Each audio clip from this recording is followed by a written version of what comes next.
Je suis Isabelle d'Aragon, née en 1296, fille de Jacques II d'Aragon et Blanche d'Anjou.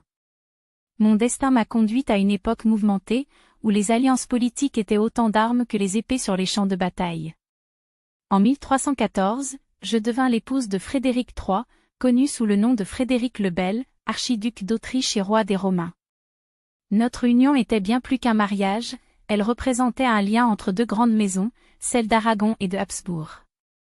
Lorsque je suis arrivée à Vienne, tout me semblait étranger, les paysages étaient plus austères que les terres ensoleillées de ma Catalogne natale, et les coutumes différaient énormément.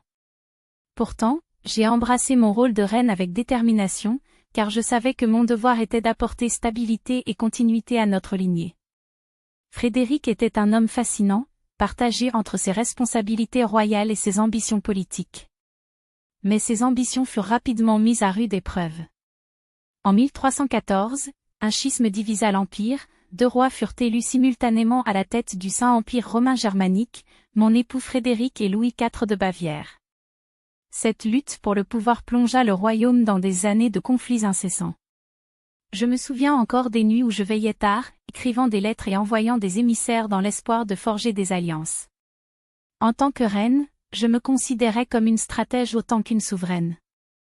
Les banquets et les bals étaient souvent l'occasion de discussions politiques discrètes. Mon rôle était clair, être le lien entre mon époux et ceux qu'il souhaitait rallier à sa cause.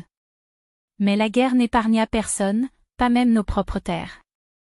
Je n'oublierai jamais la bataille de Mulhdorf en 1322, où Frédéric fut capturé par les forces de Louis IV. Pendant plus de 3 ans, il fut retenu prisonnier, et mon rôle fut crucial. Je pris les rênes des affaires à Vienne, m'assurant que notre maison reste forte en son absence. Les alliances que je forgeai durant cette période furent essentielles à sa libération en 1325. Lorsqu'il revint, affaibli mais indompté, je sentis une flamme renouvelée en lui. Cependant, les années qui suivirent furent marquées par des concessions. En 1325, il signa un accord avec Louis IV, divisant leur sphère d'influence. Cette paix fragile apporta un répit, mais je savais que ce n'était qu'une trêve temporaire dans l'histoire tumultueuse du Saint-Empire. En tant que femme et reine, j'ai souvent été reléguée à l'ombre des grands événements. Mais je savais que mon rôle était indispensable.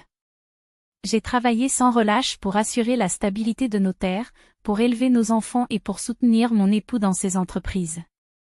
Mes écrits, bien que peu nombreux, reflètent mes pensées sur la place des femmes dans le pouvoir et sur l'art de gouverner dans un monde dominé par la guerre et les rivalités.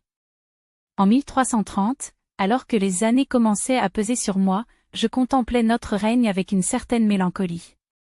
La paix, si difficilement acquise, était encore fragile.